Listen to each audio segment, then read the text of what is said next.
নমস্কার, অনেকদিন পর চলে এলাম আজকে। তো আজকে আমরা ধনীপুরের উপর দিয়ে চলে যাচ্ছি। নদীটা অনেক দূরে চলে গেছে।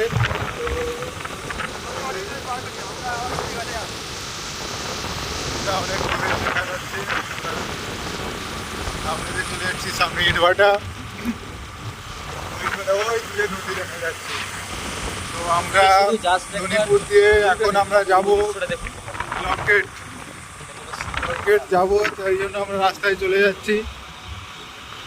তো সামনে অমৃতবেড়িয়া, অমৃতবেড়িয়ার উপর দিয়ে আমরা যাব লকেট। মোটামুটি আবহাওয়াটা খুব সুন্দর। আমরা এখন বাজে 5:30। মেঘের জন্য ঢাকা পড়ে, এই আমরা লকেটের কাছে একদম পৌঁছে গেছি।